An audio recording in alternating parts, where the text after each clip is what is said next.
but how many of us really wash our hands every time we get into our homes? How many of us really practice that? Now, for me personally, just to give a little brief testimony, this is something that I practice all the days of my life, even when I was younger. I've always washed my hands every time I will get back in my home after I went to the store with my mom or my dad, or if I went outside for a walk, or if I went on a trail, if I went hiking, if I went anywhere. Every time that I will come home, I will always, and I mean always, wash my hands. I will make sure that if I touch any dirty object, that I will not touch my face with my dirty hands, not touch it on my mouth, my lips, my nose, my eyes, or anywhere. Because if I would do that, I know very well that I would get sick. I know that very well. So, this is why I encourage you, if you're not doing this habitually, I urge you all to do that. You understand that? Wash your hands every time you go back in your homes. Okay? Don't just wash your hands before you eat breakfast, lunch, or dinner. Even though that is good, I'm not belittling that. It is important. But don't just do that only during those times or during those circumstances. At all times, you always wash your hands. Also, if you would, after someone shakes your hand, right? After someone shakes your hand, or has any contact with your face or your hands, wash your hands and also your face with soap and water. And as Richard says, warm soap. Okay?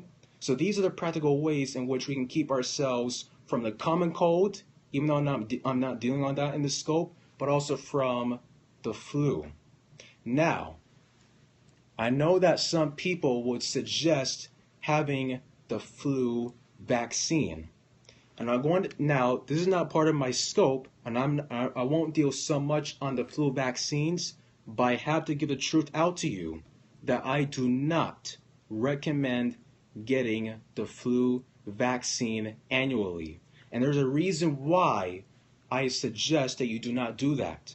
Because when you do your proper study and research on the flu vaccine, you understand that the flu vaccine will cause tremendous amount of disorders in your body. It's not just the mercury that is in the vaccine, it's also plenty of carcinogen and also aluminum. If you've not heard about the aluminum, you know that aluminum is linked to Alzheimer's disease and also autism that it causes in young children. Okay? That's what basically vaccines causing autism in children. And I can go on, but I'm not going to deal on that in the scope. That is another scope in itself. And I might do that in the future about the vaccines that are being pushed on Americans even today. But I'm not going to deal on that, okay? But once again, do your research, do your own homework. Don't take my word for it, okay? So now back onto the influenza. There have been studies that have been shown that from 300,000 people all the way to 600,000 people in the world that have been affected by the influenza disease. And only 200,000 alone have been sent to the hospital every year. And also every year from 3,000 to 49,000 people every year have not been able to survive from the influenza. Did you know that?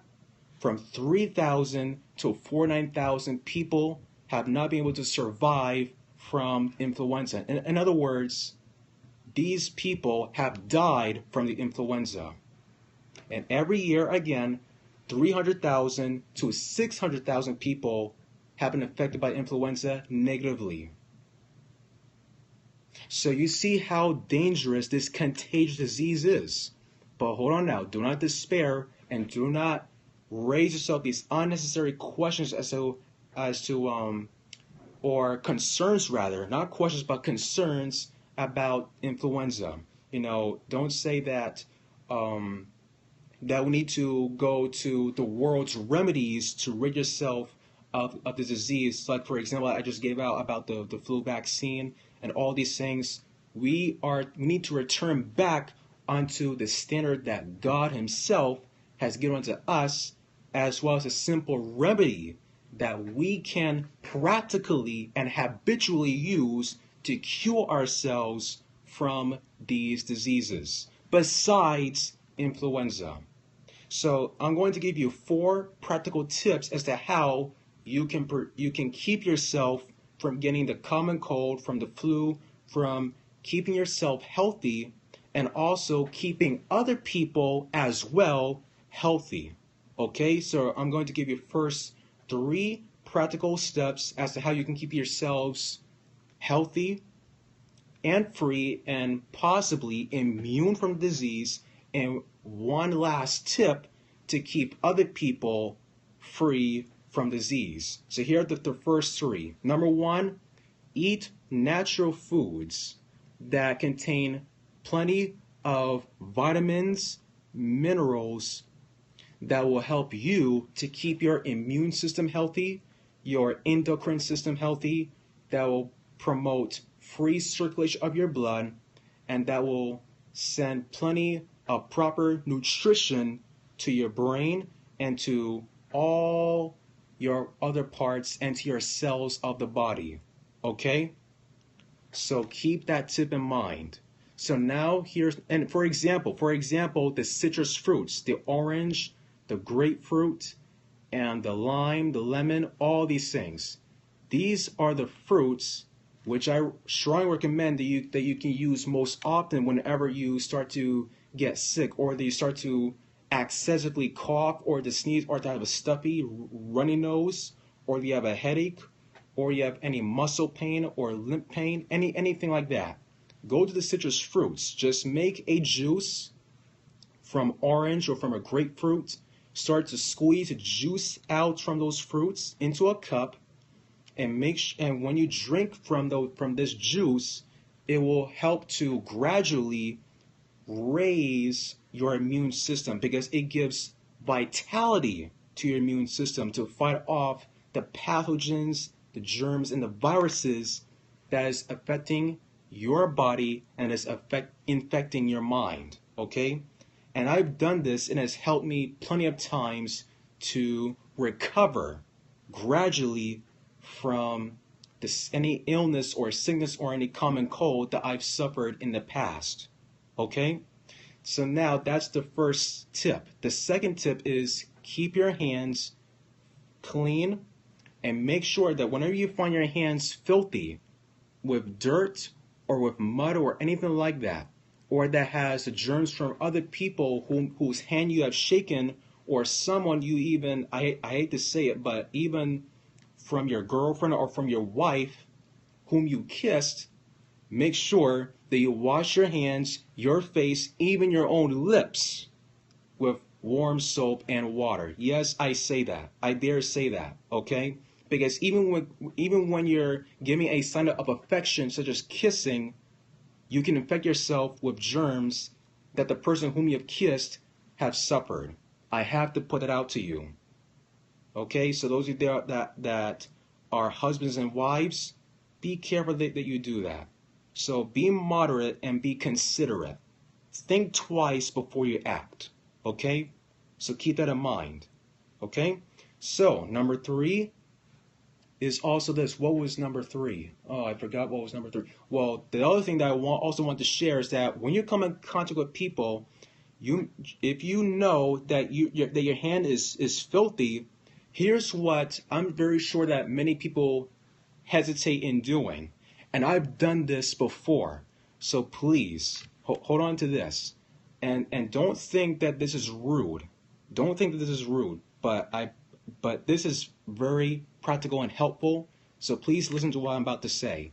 Whenever someone wants to shake your hand, and you know that your hand is filthy with whatever debris that your hand may have, say to the person, "I'm sorry, I can't shake your hand. my hands are dirty, I have to wash my hands, or I'm sick, I'm not feeling well, so I can't hug anyone or shake anyone's hand. T- okay, be honest and be brave to say that to the person who wants to shake your hand or wants to embrace you physically, and they will understand. I'm very sure that they will understand you and say, "Oh, you're not feeling well. Your hands are dirty. Okay, I understand that. Maybe next time we can embrace or shake hands." Okay, so start doing that because I've done that and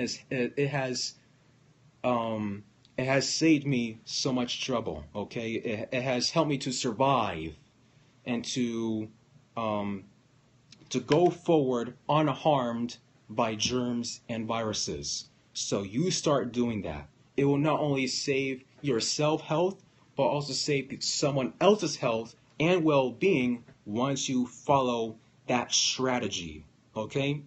I've never suggested this before here on Periscope, but this is something which I want you to do. Okay? So, from what I remember that I want to share the tips with you, that's all I want to share with you, and that's all that I want to help you that I'm encouraging you to do. Okay? So please keep these things in mind and be aware of the flu season, be aware of your surroundings and what you are putting in on your body and what you're touching your face with. Okay? Because you're not touching your face just with your hand or with your fingers or your thumb or your pinky. Okay? Because listen, when you look microscopically in your hand, you know that your hands are filled with germs and viruses.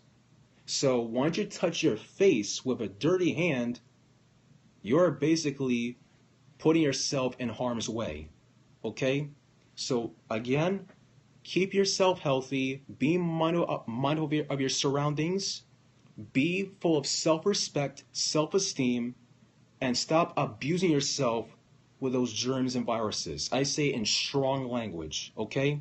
I want you to be healthy. I want myself to be healthy. And I want all of us to live a healthy lifestyle. As it says in the Bible, in 3 John verse 2, Beloved, I wish above all things that thou mayest prosper and be in health, even as your soul prospers.